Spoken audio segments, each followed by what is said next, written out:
আজকে আমরা রান্না করব লেমনের বাসা ফিশ। এখানে কিছু ইনগ্রেডিয়েন্টস রাখা আছে, আপনারা দেখতেই পাচ্ছেন। এখন আসি রান্নার কাজে। আমরা প্রথমে ফ্রাই প্যানের মধ্যে সামান্য তেল দিয়ে দিলাম এবং কিছু পেঁয়াজ কুচিটা একটু ভাজা ভাজা হয়ে যাওয়া পর্যন্ত অপেক্ষা করব। এখন একটু ভাজা ভাজা হয়ে যাচ্ছে পেঁয়াজটা, এর ভিতরে দিয়ে দিব 2 টেবিল চামচ পরিমাণ পেঁয়াজ রসুন বাটা, আদা বাটা এবং সাথে 2 টেবিল চামচ পরিমাণ টক দই দিয়ে দিলাম এবং সামান্য পানি দিয়ে আমি একটু কষিয়ে নেব। এখন আমরা 1/2 টেবিল চামচ লবণ দিয়ে দিলাম,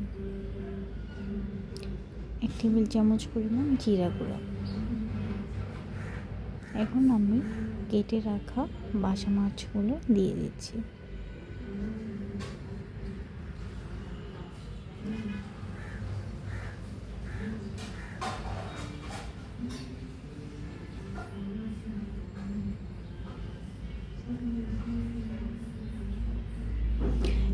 সামান্য একটু নেড়ে চেড়ে দিব যেন প্রত্যেকটা মাছের ভিতরে মশলাগুলো ঠিকভাবে যায়।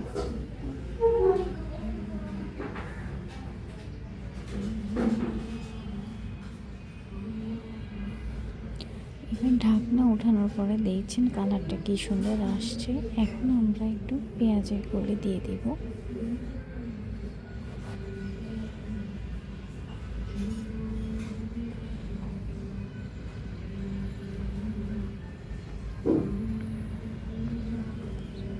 এখন এটাকে আমরা ঢেকে দেব কিছুক্ষণ।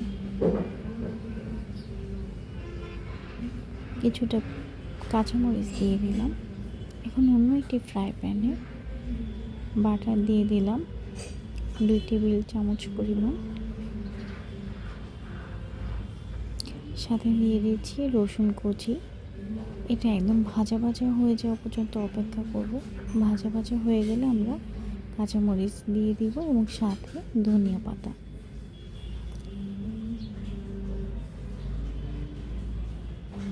এক ফালি লেবু চিপে দিব। এখন পুরোটাই আমরা বাসা মাছের উপর দিয়ে দিলাম। এখন সামান্য নেড়ে চেড়ে একটু রেখে নেব। 3 টেবিল চামচ পরিমাণ আমরা লেবুর রস দিয়ে দিলাম উপরে।